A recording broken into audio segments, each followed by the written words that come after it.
What's up, y'all? This is the Art Mentor. So today, everybody, I'm going to teach you about some painting basics.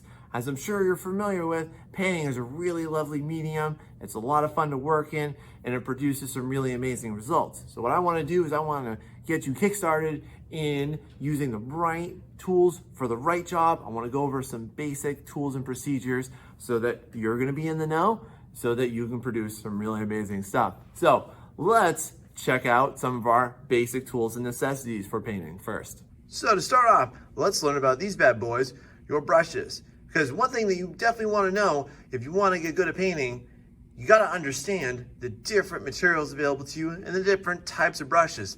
They all serve a specific purpose. They are multi-purpose, and you can certainly use one for different types, but there's definitely some core knowledge and understandings that you need to know about selecting what type of brush you're going to be using.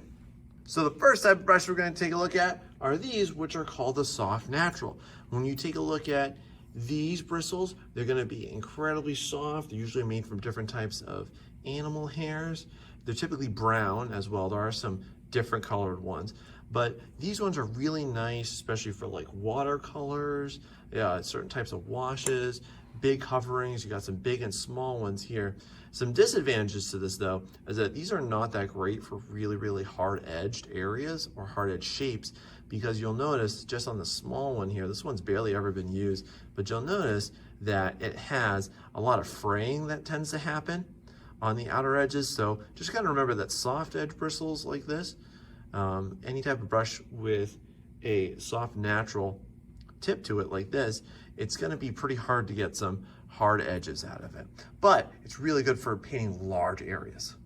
The second type of brush we're gonna take a look at are the bristle brushes. So these are very coarse, they're very stiff as well. They're really great for, these are pretty general here, and you can use them for like oils, acrylics. They work great on tempera as well. These can be natural or synthetic. You're gonna feel, again, these are very coarse hairs on these. So you typically get these, they're either natural or synthetic boar hair, they're hog hair as well. So you can kind of think about that. I would say these also work incredibly well for ceramics. I use these all day long for ceramics, especially for smoothing, because of how much more rigid these are over our previous ones, the soft naturals. So these are really nice for just overall painting large areas. They're very stiff too, so when you need a nice hard edge, these will provide you with that as well. These are still, they separate a little bit, but not all bad. You can see these ones spring right back into place pretty well. You do get some that, like this, they just come right out too. Again, this just has to do with the material that they make this out of. Both of these, I believe, are synthetic hog hair brushes, but nonetheless, really nice solid brushes there. So the last kind of brush that you need to be familiar with are these.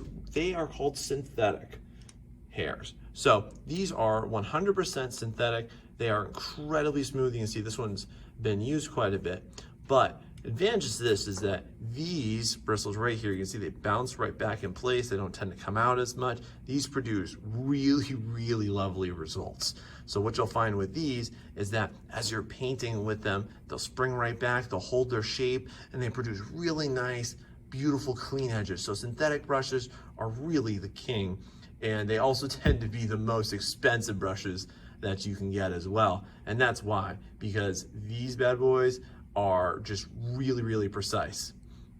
So now that we understand exactly what brushes are made of, let's dive a little deeper into this. So here before you, you're gonna see a whole different set of brush styles. And it's really important also to be aware of what brush you're using for what type of job, because the different brush shapes really make a huge impact on how your overall artwork is gonna go and how easy of a time you're gonna have at that. So let's dive into this. So first off, the largest one that you're gonna see here, which is this bad boy, this is called a mop style brush. You'll notice that this is definitely the thickest of all of these, and they come even bigger than this as well. Now, all brushes also have a number on them, and this indicates their size. Obviously, if you're buying these yourself, the bigger ones are the more expensive ones. They also tend to have kind of longer handles as well. So this is a number 12. It's amongst one of the largest sizes that they produce. So with this one, this is really great for big washes. You can load this up if you're doing watercolor. If you're doing ceramics, you can smooth out big areas. You can also apply colors down on a big painting really quickly with this style brush. The next one that you'll want to know about would be the rounds. So when you take a look at these, you notice the tips of these, they're very, very round. And what these are best for are painting any area with a curved surface. It's going to produce a really nice texture to it as well, you'll find. And basically any area where you have to do a curve, I would totally do these. So you'll find that both of these are of different sizes. Again, I have a number 8 and a number 4 right here. So these are kind of your large and then your medium size rounds. Next, we have what I call flats. And as you can see, it's pretty easy to understand why. So these have totally flat top edges to them, okay? So with a flat style brush, these are best for really hard edge areas, especially if you're doing anything geometric. You need a nice hard edge. A flat is going to give you that look best.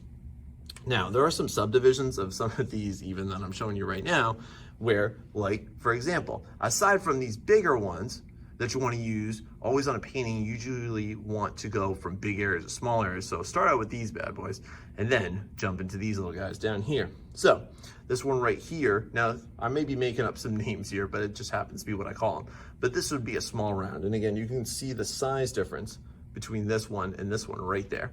And this would be for some more careful work, some more refined work as well. And then you have, of course, these tiny little dudes. And this is what I would call a precision brush. So these are extremely tiny. Again, you can see this brush tip compared to all the other ones. When you're painting, please, please, please heed me on this. Do not try and paint large surfaces with this. I've seen a lot of students try and paint very large surfaces with this little tiny dinky brush here. So please don't do that to yourself. It's just gonna aggravate you and you're gonna feel bad at the end of the day when you realize you haven't done a whole lot of painting. So now that you know all the different types of brushes, now you can kind of go in and you can be more aware of what style brush and what material brush you're using for the type of job you're gonna use it for. Now finally, here are some supplementary products that you're gonna need in order to paint well. First off, you're gonna need some type of water cup, all right? So I like to use these. These are 1 quart mixing cups. You can get these on Amazon for practically nothing. And then if you just want to upcycle, go ahead and grab a nice yogurt cup. The Greek yogurts tend to come in these bad boys, which I tend to like a lot. And you're gonna need some type of paint palette. Paint palettes come in all different shapes and sizes. This is the one that I tend to like the most if I'm gonna paint in either acrylics or tempera. This one is my favorite. Gives me a solid amount of areas to draw from, as well as some big mixing areas for some larger surfaces that I would have to paint. And then finally, in order to clean off your brushes after use, you're gonna need a healthy supply of some paper towels. Now that you're armed with all that info, now let's learn some basic painting procedures, some things to do and some things, please don't ever do them. All right, let's check this out. Now let's get into our next topic of basics in painting, which is gonna be paint mixing. Now, if you're incorrectly mixing paints and you are a student watching this, let me tell you, doing this the wrong way is the surefire way to piss off your teacher or professor, because as an art teacher, I'm telling you that this is one of those things that we see as an instructor and it just drives us bananas. So what I want to do is teach you how to efficiently blend colors together so that you get lovely results and you're not gonna absolutely destroy your paint supply. So let's start out with this, y'all. I need to get some red. Now again, on my style of mixing tray, okay, I'm gonna go ahead and I'm gonna recommend whenever you're mixing colors that you, and if you have a flat tray or whatever, it works the same way essentially. So I'm gonna go ahead, I'm gonna put each color into each one of these. Okay, so now let's consider this. There's my red, okay? So I need to mix up a lighter red. So you would naturally think, well, I gotta go ahead and I gotta mix in some white into that. Very logical. Now, here's the question. Do I mix the white into the red, or do I mix the red into the white. White into red or red into white. Why? Let me tell you. If you're going to go ahead and try and get a really light red by dumping buckets, literally buckets of white into there, you're going to kill your entire supply on this. It's really not worth it whatsoever. And honestly, again, coming from the perspective of an instructor in this, you are really probably not going to make your teacher very happy. So here's the correct way to do it. When you're mixing a lighter color, you want to always start with the base of white. So I'm going to go ahead and I like to always draw from whatever color I'm working with here. So I'm going to go ahead and take some white, and then I'm going to grab just the smallest bit of red there. You can see that there's not that much on here whatsoever. And I'm going to mix that in by starting with a white base and then adding the color in. I can very carefully and effectively control how much red goes in there and what color it is. So right here, it's a super light pink. If I wanted to go a little bit darker, again, I'll just take about the same amount and I'll mix that up there, okay? Also, I want you to see how much paint I just dumped in there, all right? Each one of these is not even halfway full, okay? So when you're initially mixing up your colors, again, don't be the turd that fills up this entire thing unless you have a super large area to fill up. It's not necessary. So instead, get used to blending, mixing your paints like this in order to carefully control what value of a color you want. This also conserves your supply greatly. And again, if you're in a class doing this, this is going to make your instructor a lot happier. But let's talk, if you're buying this yourself, your wallet's going to thank you too, because you're going to use a ton less paint. So you can see there's the color that I just produced right there. Very nice. So there's mixing lighter values. So to mix up a darker value, pretty similar way that we want to think about this. So I'm going to pour out some black as I talked to you all about this now. So same question as before. Do I mix black into red or red into black? Well, again, if you're trying to get red darker, the second that you touch black with red, black is going to want to overtake it. That's because black it's like a black hole. It's just going to eat anything that it comes into contact with. So I would very much advise you against pouring black directly into there. So instead, what you'll want to do is, again, I would recommend you start with your color base this time if you're going to go darker, okay? This way you can, again, control how that's going to come out. And then start taking just little bits of black at a time and blending that in. Now, you want to remember this about when you're trying to mix different values. And I'm strictly talking about lighter, darker values. So we're mixing in white or black for this. You want to remember that black is extremely thick. It's the thickest paint. So it's going to eat up everything that it touches. Whereas white is the thinnest. So therefore, whatever color touches it, it's going to be devoured by it, okay? So these are the most efficient practices for blending your colors together. Now, as the last and final step here, before you end your painting day, you gotta clean your stuff here. So, obviously, we wanna make sure that we don't leave that nastiness on that brush. If you do, this brush is gonna get ruined. It's gonna be hard for it to be used by someone else if you're sharing these with a class or with a friend or whatever, and it's just not necessary, okay? So, you always wanna use the following process. First off, rinse it off. That gets the majority out. Then, I recommend you take some soap, all right? And what we wanna do is we wanna massage that soap into the bristles. So I recommend you put a little dollop in your hand like so.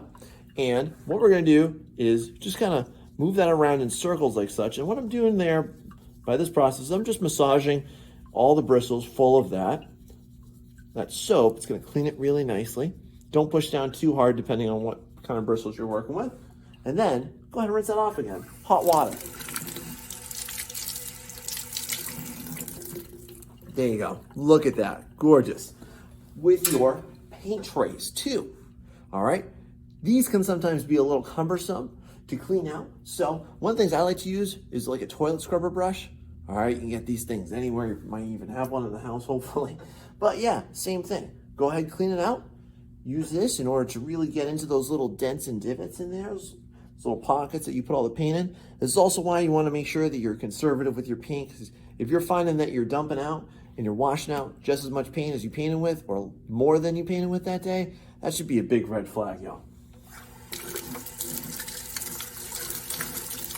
Always angle this away, because as you saw, this just went everywhere. All right.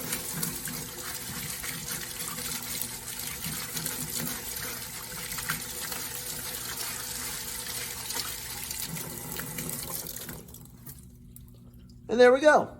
Simple techniques in order to make sure that your materials are going to stay looking crisp, clean, and neat, good to use for the next round. So now that you're armed and equipped with all that knowledge information, you know exactly what you need and exactly how to use it best, you're ready to start your first painting. Thanks so much for watching this. If you like my content, please do remember to like and subscribe to it so I can continue to teach you amazing stuff about how to produce more amazing artwork. This has been the Art Mentor. Thanks again.